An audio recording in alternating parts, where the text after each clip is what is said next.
Thank you so much for that. It's really wonderful to be back here speaking at Harvard, which is, of course, where I did my undergraduate. And I have many friends from Harvard here tonight, including teachers and people who wrote their theses with me and all other friends. And so it's so wonderful of you all to come and be here. It's a very special moment for me. This month is, as you all know, Black History Month. This year is the sesquicentennial of the start of the Civil War. But it's also the 200th anniversary of America's largest slave revolt, which happened in Louisiana in January of 1811. And has been nearly forgotten. I think that it's probably the largest moment of political amnesia in our national memory. You don't find it taught in schools.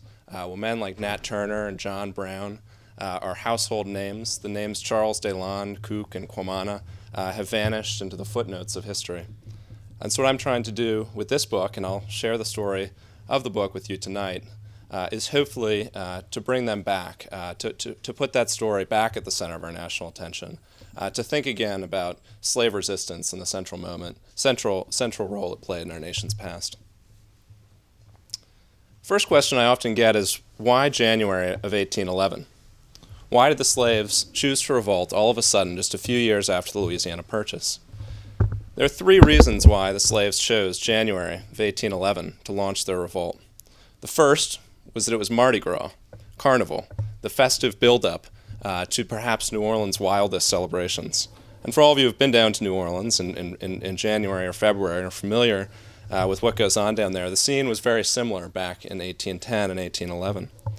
I want to read to you a description of what was consumed at one of these lavish parties in January. 196 gallons of Madeira, 144 bottles of champagne, 100 bottles of Hermitage wine, 67 bottles of brandy, 81 bottles of porter, 258 bottles of ale, and, if that wasn't enough, 11,360 Spanish cigars.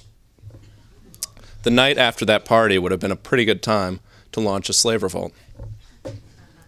The second reason the slaves chose January of 1811 was that William Claiborne, the governor of the Orleans Territory, had sent the dragoons, the finest fighting force that America had in this region, to Baton Rouge to fight the Spanish. I think we often think about America sort of peacefully spreading out through the continent, but in reality in 1810, 1811, everywhere from Florida all the way around to Cuba was controlled by the Spanish. And as America expanded, we had to fight for that land. And at the time, Claiborne was waging a proxy war with the Spanish. There were rumors in the air that Spain would send a fighting force from Cuba. One of the commonalities you see in many American slave revolts is that a threat of outside intervention from a foreign power often gives the slaves greater confidence that their revolt would have a chance of success. Final reason that the slaves choose January 1811 to launch their revolt is that on January 4th, a tremendous rainstorm blew in. By January 6th, scouts reported that the roads were a half a leg deep in mud. Why was this significant? Well, first of all, it meant the slaves couldn't work, but more importantly, it meant that heavy artillery could not be transported out into the city. So a group of slaves armed with cane knives, axes, muskets would have a much better chance of success than they would have against an American military force armed with heavy artillery. The planters were celebrating, and they did not realize what was going on in the slave quarters. It's very characteristic of the planters to ignore slave resistance because the total ideology of the slaveholders was that the slaves could not be political creatures, political ideas, but rather they were animals with no sense of political aspirations who deserved to be enslaved. And so they missed the signals leading up to January 1811. They missed certain secret congresses on the edges of the fields, certain meetings in the slave quarters. They missed the increasing political intensity in a set of dances that would be held every Sunday in New Orleans. And they missed that a man named Charles Deslandes, along with two other Akan slaves recently brought over from Africa, were about to launch a revolt that would turn their world upside down. I want to tell you a little bit about the leaders of this revolt. Charles Deslandes was a slave driver. For those unfamiliar with the labor regimes on plantations, slave driver was there's the master, there was the overseer, and then there was the driver. Slave driver was complicit with the system of slavery. They would punish the recalcitrant slaves, chase fugitives. They ran the plantation. They met with other planters to plan out the daily work schedule. They were, in exchange for their work on the plantation, given certain privileges. They were allowed to travel more freely. They were given nicer clothes, a better cabin, better food, better treatment. They were the trusted advisors, the right-hand man of the planter. But Charles was not using his privileged position to advocate for the system of slavery, but rather to undermine it.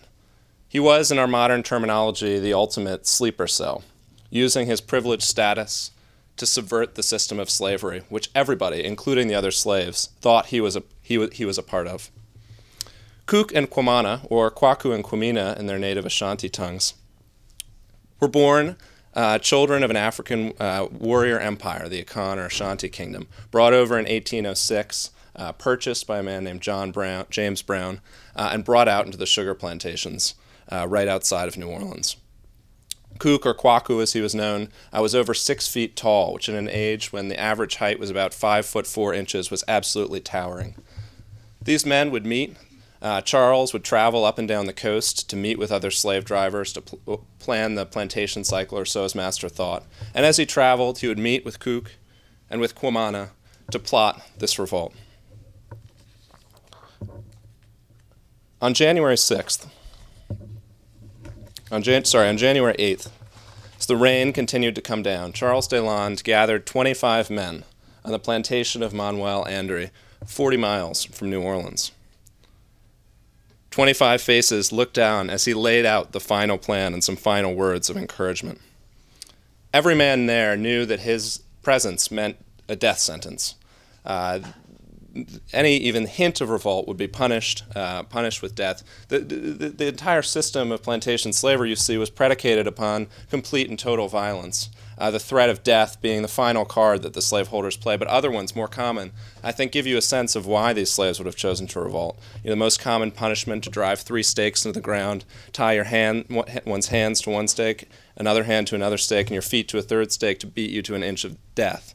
Other forms of punishment include iron collars with spikes facing inward so you couldn't sleep, or masks so the slave could not eat.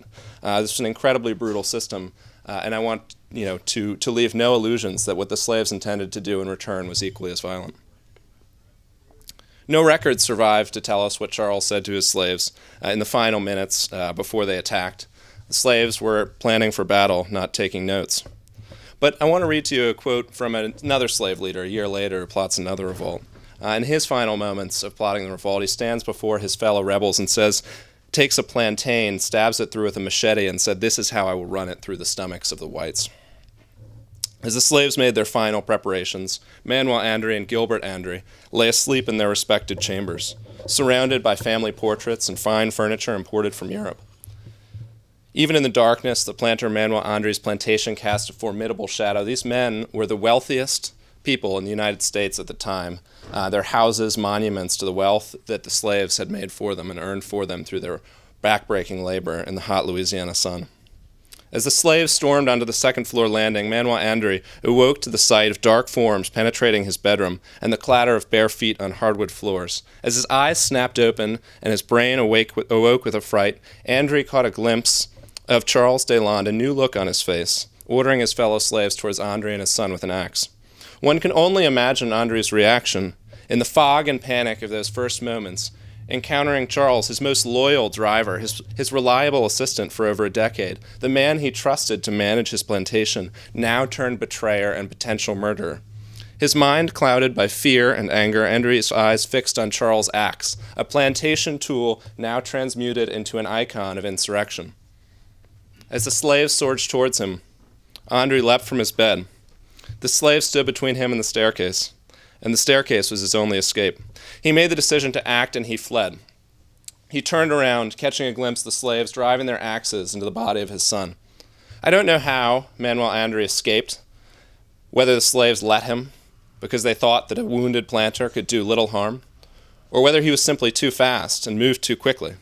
But somehow, Andry escaped. It was his first mistake. The slaves, having killed Gilbert Andry and chased Manuel away, broke into the storehouse on the Andry plantation. They put on military uniform, they got out flags, drums, and they assembled to begin their march towards New Orleans, marching in military formation, flags flying, drums beating, shouting 2 chants, "On to New Orleans and freedom or death." and they began their march. Now, the fastest way to freedom in a slave society was not to participate in a revolt, but to betray one. And almost as soon as the revolt began, the betrayals also began. The planter Francois Trepanier awoke to find his slave Dominique rushing into his bedroom that morning, not to kill him, but to save his life. Dominique told Francois, and I quote, "There's a large number of rebel slaves moving down the river, pillaging the farms and killing the whites." Francois Trepanier got up, he ordered his wife and his children to flee, and he sends Dominique, and he tells Dominique to go to every single plantation between there and New Orleans to warn the planters to flee, to head for the hills, to head for the city, to escape as quickly as possible in the face of the incoming rebels. Dominique would warn 6 separate planters. But despite Dominique's warning, Francois Trepanier made the decision to stand his ground in the face of men he considered little better than canines. His contempt for his slaves was well known, and local folk legend has it that he had kept a slave boy named Gustave, to whom he would toss scraps like a dog at the dinner table.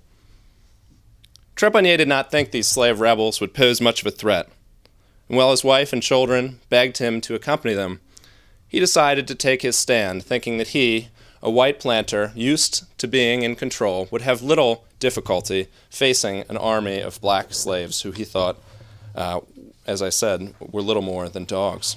He did not have to wait long. In the morning light, he could see the smoke from 4 or 5 plantations curling into the sky. He could hear the ominous beat of the African drums pounding and pounding, but he was not afraid. He did not expect what he saw next.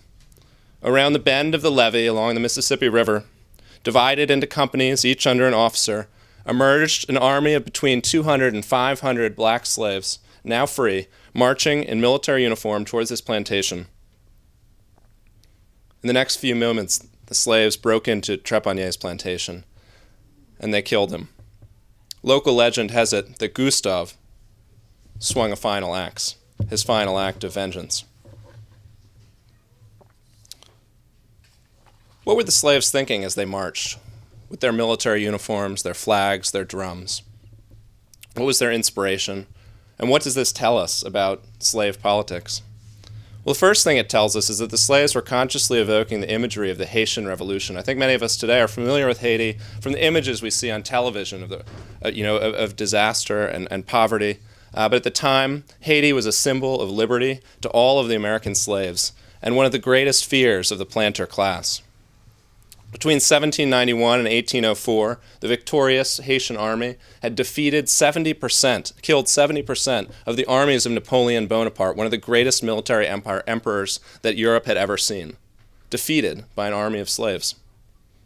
In 1804, Jean-Jacques Dessalines wrote in the Haitian Declaration of Independence, "Let us imitate those people who, extending their concern into the future and dreading to leave an example of cowardice for posterity, preferred to be exterminated rather than lose their place as one of the world's free peoples.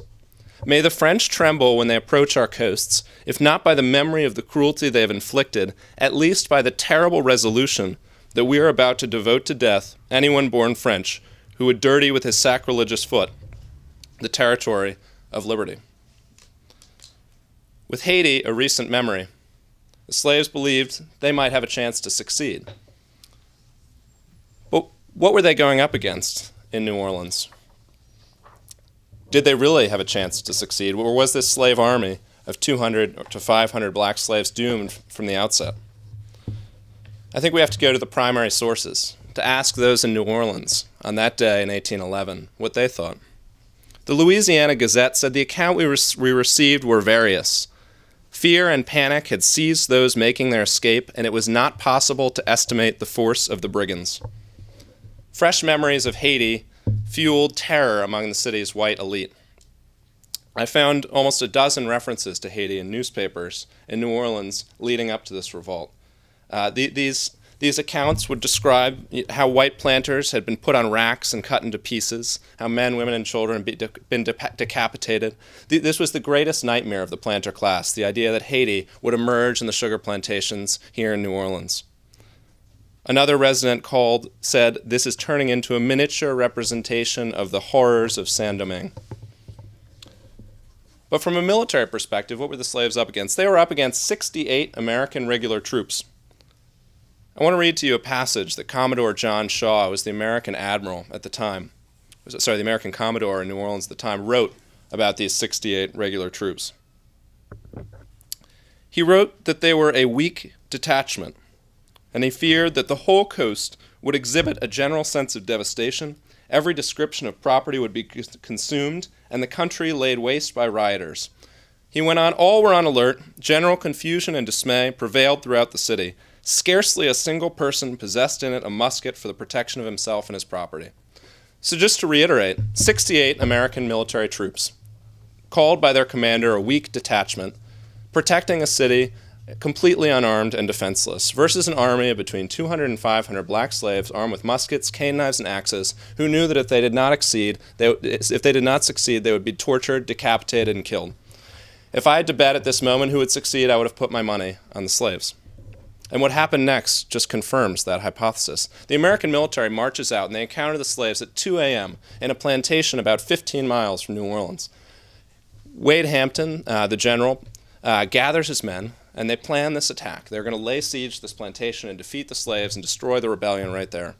They plan their attack. It's 2 a.m., 2:30, 3 a.m., and they launch it, only to find that the plantation is empty. The slaves had left lights burning, and they had left food, and they themselves had disappeared. They'd tricked Wade Hampton into attacking an empty plantation, wasting precious hours, wasting the strength of his men. And Wade Hampton decides that he will stop with his men to rest. The slaves were demonstrating a classic West African military tactic, familiar to those who know about guerrilla warfare. You lure the enemy from the center of power, you harrow them down, you destroy them as they come into your territory, the land that you know better than they do. But there was another dynamic at work. Manuel Andre had crossed the river, 40 miles north of New Orleans. He had crossed the river, and there he'd gone to the planters on the other side of the river, and he'd told them what was going on. And those planters, like the slaves, knew that if the slave army was successful, their entire livelihoods, their wealth, their lives, their families would be destroyed. And so they rallied together, armed to the teeth, and crossed the river above the slave army.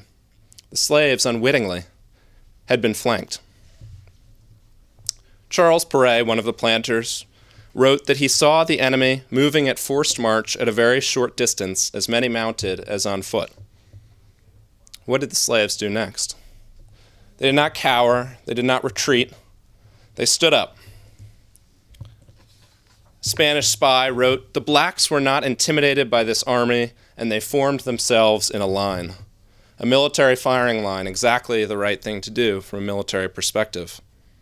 I want to read to you a passage which I think evokes what the slaves must have been feeling like at that moment, as they faced their former masters in the field of battle, standing as men dressed in military uniform, armed and prepared to fight and die for their liberty and for equality.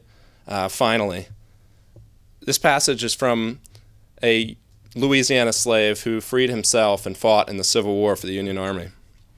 He wrote, "We are now fighting and ask no more glorious death than to die for freedom. But for our race to go back into bondage again, to be hunted by dogs through the swamps and canebrakes, to be set upon the block and sold for gold and silver, no, never, we would gladly die first." I can't tell you exactly what happened next. In the billowing smoke that engulfed the battlefield, as guns fired, as drums beat, as chants and shouts went up, something happened. Perhaps the slaves ran out of ammunition. Perhaps the white military just broke their lines too quickly. But whatever happened, the slave army was routed. What happened next was a massacre.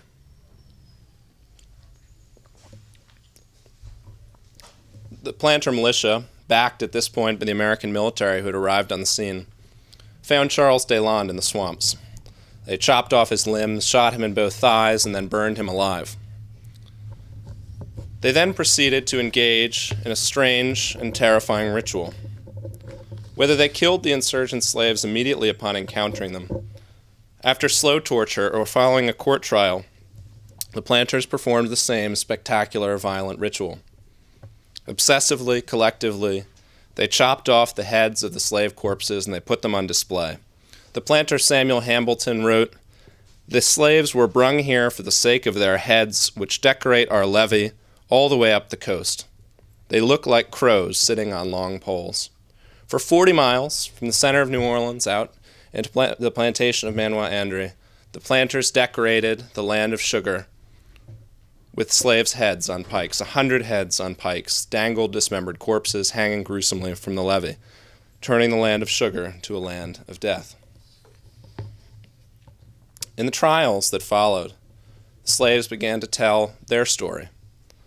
The story that emerged from the slaves' perspective was of a complex plot, 11 separate leaders, men from Kentucky, Virginia, Haiti, the Congo, the Akan Kingdom, sons of white fathers, sons of slaves, sons of free men, sons of African warriors.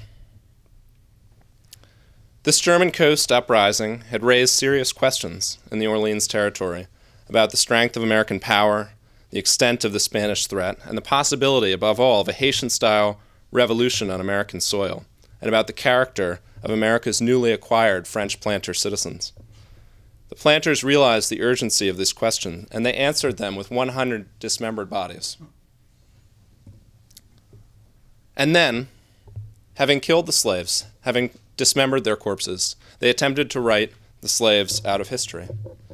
In newspapers and letters, the planters and the American military officials would describe again and again that these were mere criminals, mere brigands in their words, whose revolution had been insignificant, who had no political ideas, who were mere looters, launching a raid, ill-fated, doomed, that was quickly and easily suppressed by the American government. Of course, those of us who have read the sources know the American military had attacked a plantation and was resting at the time of the battle, that it was really planters who had defeated the rebels. But they did not let truth hinder their decisions about the way that they would present this story. For nearly 200 years, this story of these slave rebels, of their heroic accomplishments, and of the story of the largest act of slave resistance in American history has largely gone untold. But despite its absence from the textbooks, the story of the 1811 Uprising is central to the history of this country. It's not just central to black history or to slave history, but rather to American history. This is a story of a revolution organized by enslaved men who saw violence as a means to an ends they never achieved. But their failure to achieve those goals does not mean that they did not have goals, or that the sum total of this revolt was of a quick and violent suppression of a horde of brigands. Rather, 200 years later, we must reckon with the politics of the enslaved, with the world that the slaves made, and with the humanity and indeed heroism of those who fought against slave power. Only through understanding their story can we begin to comprehend the true story of Louisiana, the South, and the nation. Thank you.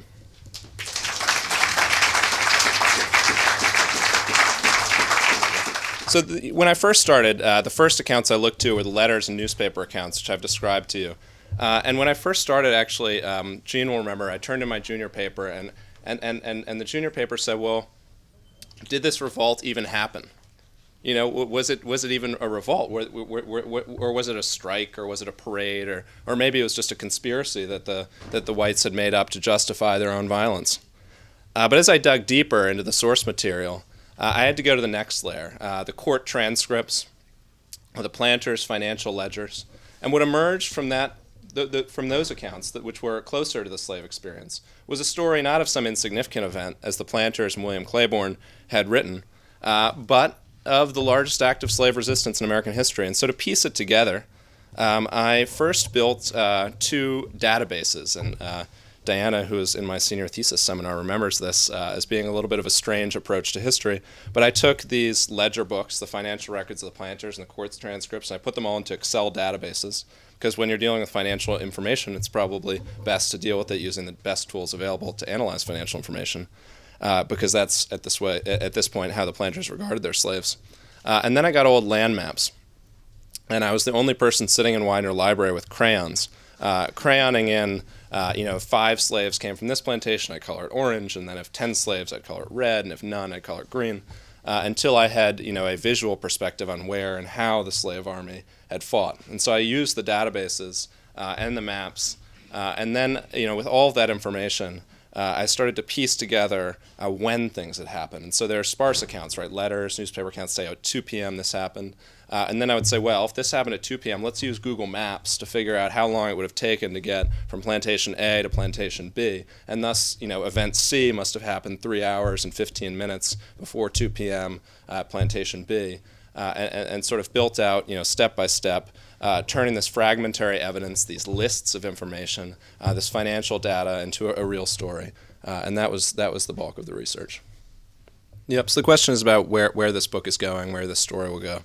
And my hope is that this story will be unavoidable a year from now. That I went down to an elementary school, talked to a bunch of 8th graders outside of New Orleans, and then the Louisiana history teachers brought me over their textbook and showed me that there was no mention of this revolt. And so my first goal is that that Charles Delon, Cook, and Quamano will find their place in the textbooks. That you can't graduate from United States history class from high school without learning about the largest act of armed resistance against slavery. And second of all, I want to change the way, hopefully, that I think much of the country thinks about slavery. I think that we look back upon slavery with guilt, with shame. We see it, we feel guilty, and all of those things are true. And we think about the slaves as victims. But I was trying to write a book that showed the slaves as heroes, and that said, we can be proud of their accomplishments. And not only did these men build New Orleans, I want to read a quote from John Noel d'Estrahan, who was one of the most prominent French planters at the time. This is what he wrote about slavery. He wrote that without slavery, cultivation must cease, the improvements of a century be destroyed, and the great river resume its empire over ruined fields and demolished habitations. Without slavery, America was nothing, right? America's largest export from 1800 to 1935, the majority of U.S. exports was cotton, right? Cotton was the foundation of American economic growth, and especially in New Orleans, the building of the levees. Who built the levees? Who grew the sugar? Who made these beautiful plantation homes, which still stand today, where you can go and get married or have banquets if you so desire? It was all built by slaves. And so, I hope that what this book will have an impact on is, first of all, saying we have to recognize the contributions of the enslaved to the building of this country, because it's fundamental. But second, we should look back with pride upon these men who were willing to fight and die for their freedom, who did not go gently into that good night. So the question was about the plantations that are in existence today and how that memory exists today. So I think I told you a little about John Noel d'Estrahan. John Noel d'Estrahan, I think, had 14 children who survived infancy. He was a gentleman planter, a United States senator. John Noel d'Estrahan's house survives to this day. And I'll read to you briefly what the brochure from the d'Estrahan plantation says. Everyone worked, from family members to slaves, because life on a plantation was not easy. It has been documented that slaves at d'Estrahan Plantation were treated with fairness and their health needs provided for. What that does not mention was that John Noel d'Estrahan sat eating 3-course meals looking out at the beheaded bodies of slaves that he personally had decapitated. But other than that, I guess plantation life wasn't easy. So but d'Estrahan, it's just remarkable. The striking contrast between what were essentially death camps and now are remembered for their fine furniture and for the grace and wealth of the men that built them. And so I've spoken in the plantation region. I spoke at a library right next to the d'Estrahan Plantation, and I think there is a willingness to confront these issues, to deal with them. I think that there's maybe an awkwardness about how to deal with it, how to remember it, and what the real history is, because I feel like many people just have no idea, especially those from an older generation. And so I think that'll probably be a gradual process, but I'm doing everything I can. Yes. So the question was about the military presence in New Orleans and leading up into the War of 1812. It's an incredibly astute question. But what happens really is that this revolt cements the alliance between the American government and the French planters in New Orleans. So the French planters despised William Claiborne, the governor. They called him an ignorant Yahoo. It's written in his diary books that he did not speak French, and his older brother wrote that he, quote-unquote, preferred the company of older women. And so Claiborne was not tremendously popular with the French aristocrats, and nor was the American government. But after this revolt, the head of the Speaker of Representatives of the Louisiana, of the Orleans Territory, House of Representatives, gets up and he says, we shall cling to the United States as an ark of safety. That they had to rely on the federal military to protect them. And so in 1811, you see this consolidation of power, of planters who are saying slavery cannot survive without the support of the American government, without the support of the American military, without the spread of American power here in the South. And so I think that's part of a larger story of American expansion, that slave agriculture is dependent on military power because the slaves are a powder keg waiting to go off. And so you see, I think, ultimately, paranoia about slave revolts as being one of the defining features of the consciousness of the South. You see it in the Declaration of Independence. The penultimate grievance against the British Crown is that King George has incited domestic insurrections against us. Interesting language, domestic insurrections. Well, fast forward to 1861, South Carolina Ordinance of Secession. What's their final grievance against the North, their final reason for secession? Well, it happens to be that Northern abolitionists have fomented domestic insurrections against us, right? This fear of slave revolt constantly shaping the politics of this country. Yep. So the revolt is mentioned in many history books, and you can see it as far back as 1866. Historians have dealt with this. The longest published account prior to this book was 24 pages in a Canadian historical journal. But largely, I think there were a couple of issues. The first is that, history is written by the winners, and that's true.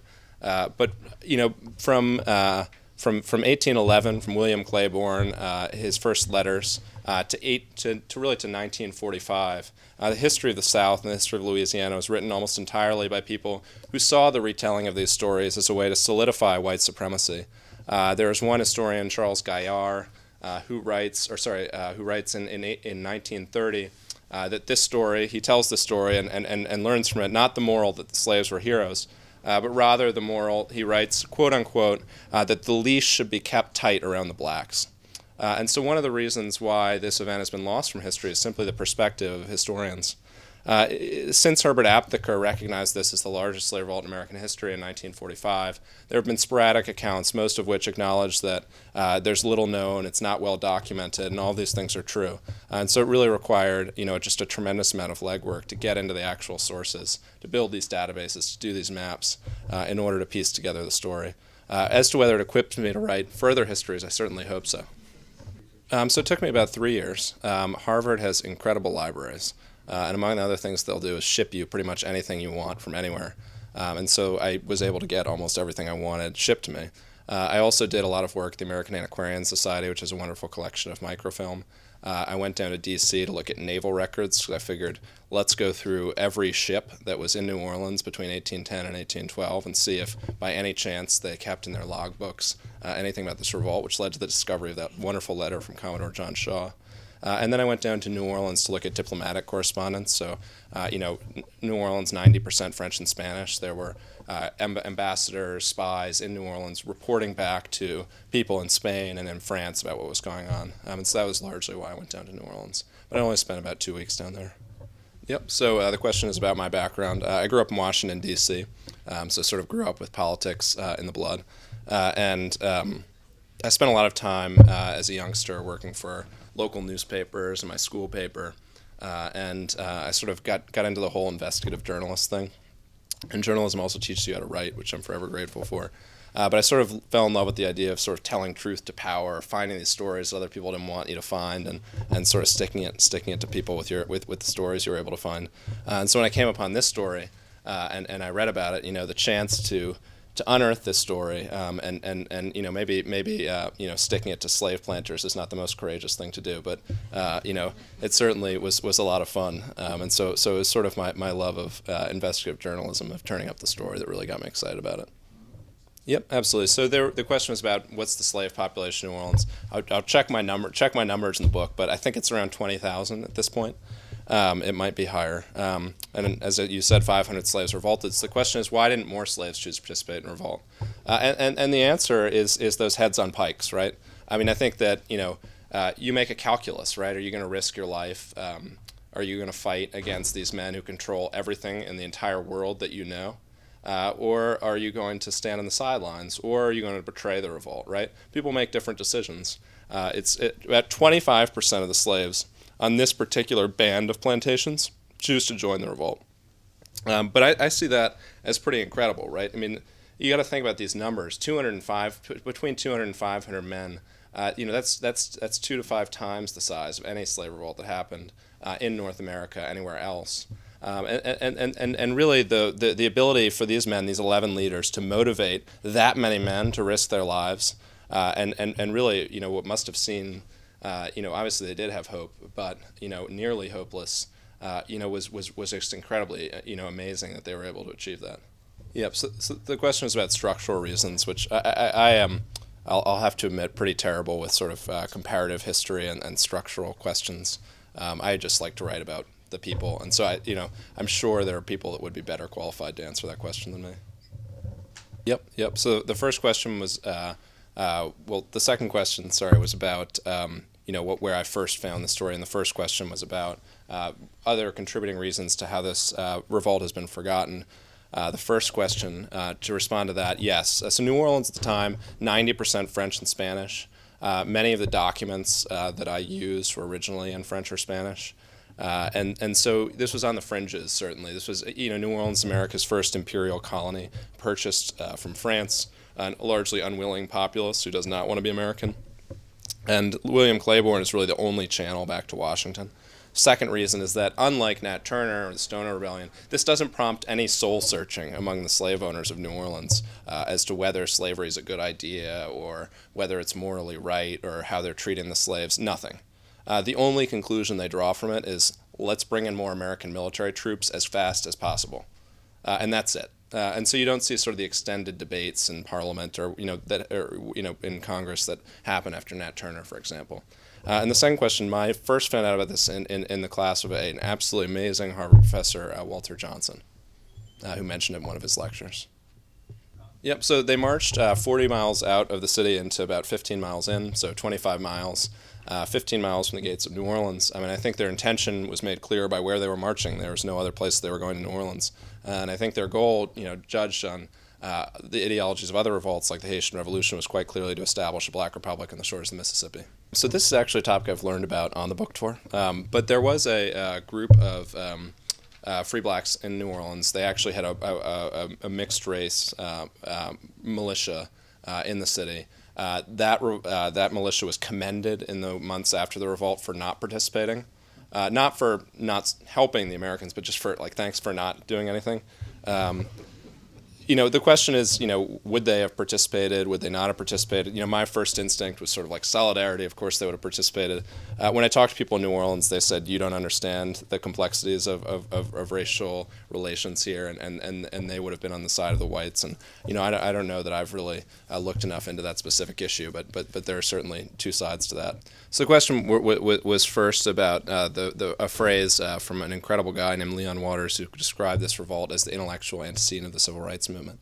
And so, as much as I've spoken about there being a vast collective amnesia about this revolt is very well known in one specific place, which is the German coast. And I've met descendants of the revolutionaries who said, you know what, we've been hearing about this for years at our family reunion. And so this story has lived on, passed on from father to son and mother to daughter for 200 years in the German coast, which is incredible. And there's a group down there, the Afro-American History Alliance, which has collected a bunch of documents about the revolt, which leads tours of the area, and has really been fighting an uphill battle for years. The question more directly about was this the intellectual antecedent of the civil rights movement? I probably, I'm not sure, again, that I'm qualified to answer that question. You certainly don't see anybody really, other than maybe Herbert Aptheker, talking about this revolt in the context of the civil rights movement. So I think it would be hard to probably say that it had much of a connection other than philosophical. And then the second question was resonances here in New England.